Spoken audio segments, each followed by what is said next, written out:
Hello everyone, আজকের রেসিপির জন্য নিয়েছি ডেটস মানে খেজুরগুলোকে মাঝখান থেকে দুফালা করে বীজগুলো বাদ দিয়ে দিয়েছি। সাথে নিয়েছি গুড়, নিয়েছি অনেকগুলো টমেটো, এখানে 7-8টা টমেটো আছে, 2-3 ফালা করে নিয়েছি ক্যাপসিকাম একটা 1.5 খান মতো এখানে ক্যাপসিকাম আছে, সেই ক্যাপসিকামগুলোকে কুচি করে নিয়েছি। সাথে নিয়েছি সাদা তেল, কড়াই গরম করতে দিয়েছিলাম। এই সাদা তেলের মধ্যে এই ক্যাপসিকাম কুচিগুলোকে খুব ভালো করে ভেজে নেব। আর ক্যাপসিকাম ভেজে নিলেই নরম হয়ে যাবে, তখন সেই ক্যাপসিকামকে তুলে নেব। আজকের রেসিপিটা তোমাদের সাথে যেটা শেয়ার করছি সেটা হলো টমেটোর একটা রেসিপিটা দেখো, তাহলে ভালো লাগবে। আর কি বানাচ্ছি সেটা দেখলে তোমরা বুঝতে পারবে। আমি এন্ডে গিয়ে বলবো জিনিসটা কি বানালাম। ক্যাপসিকামগুলোকে ভালো করে ভেজে তুলে নিলাম। এইরকমভাবে খেজুরগুলোকেও ভেজে নেব।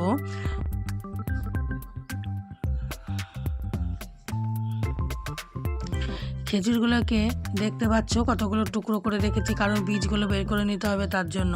আর খেজুরগুলোকে যখন ভাজা হবে তখন খেজুরগুলো নরম হয়ে যাবে। আর ভেজে রান্না করলে এই খেজুরগুলোর টেস্ট খুবই ভালো লাগে। একবার ভেজে রান্না করে দেখো, সত্যিই ভালো লাগবে। একটু নাড়াচাড়া করে খেজুরগুলোকে তুলে নিলাম। এই শীতের মরশুমে টমেটোর চাটনি প্রত্যেকের পরিবারে হয়।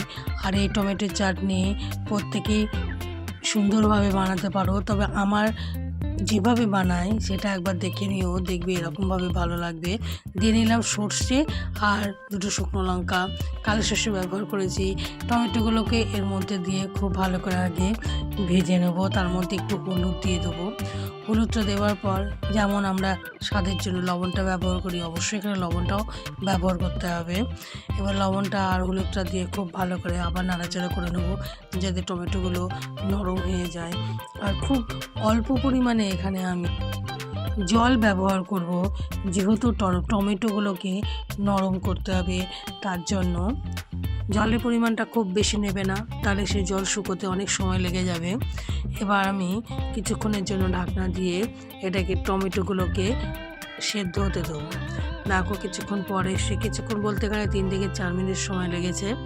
তারপরে এসে গুড়টা দিয়ে দেবো। মিষ্টতার জন্য ওখানে গুড় ব্যবহার করেছি, যেহেতু শীতকাল, এখন গুড় চারিদিকেই পাওয়া যায়, ওই জন্য গুড়টা দিলে টেস্টটাও ভালো লাগবে। এবার গুড়টা দেওয়ার পর যে আমি খেজুরগুলোকে ভেজে রেখেছিলাম সেই খেজুরগুলো দিয়ে দেবো এই টমেটোর মধ্যে, দিয়ে খুব ভালো করে এবার নাড়াচাড়া করে নেব। আর দিয়ে কিছুক্ষণের জন্য আবার ঢাকনা দিয়ে দেবো, যাতে খেজুর আর টমেটোগুলো আরও বেশি নরম হয়ে যায় এবং জলটা অনেকটাই শুকিয়ে যায়। তার জন্য এটাও মোটামুটি 3 মিনিট পর্যন্ত ঢাকনা দিয়ে রান্না হতে দিয়েছিলাম। 3 মিনিট পর এলাম, দেখো জলটা অনেক শুকিয়ে গিয়েছে আর খেজুর আর টমেটোগুলোও নরম হয়ে গিয়েছে। এবার খুব ভালো করে নাড়াচাড়া করে নিয়ে তার মধ্যে যে ক্যাপসিকামগুলো রেখেছিলাম ভেজে, সেই ক্যাপসিকামগুলো এখানে দিয়ে দেবো। তোমরা হয়তো ভাবছো ক্যাপসিকাম এরকমভাবে দিলে তার গন্ধ হবে বা ক্যাপসিকামগুলো ক্যাচ করবে, একেবারেই করবে না। যেহেতু ক্যাপসিকাম ভেজে নিয়েছি, গন্ধ চলে গিয়েছে আর ক্যাপসিকামগুলো নরম হয়ে গিয়েছে।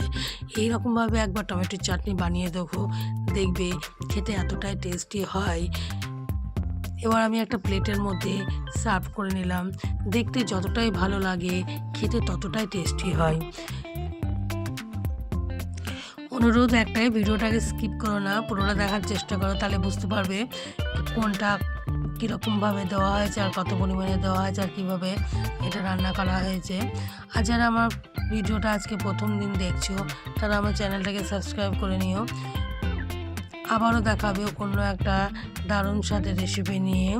দেখতেই পাচ্ছ কত সুন্দর লাগছে দেখতেও সুন্দর, খেতেও সুন্দর। আবারও দেখা হবে। টাটা, তোমরা ভালো থেকো এই আশাই করি।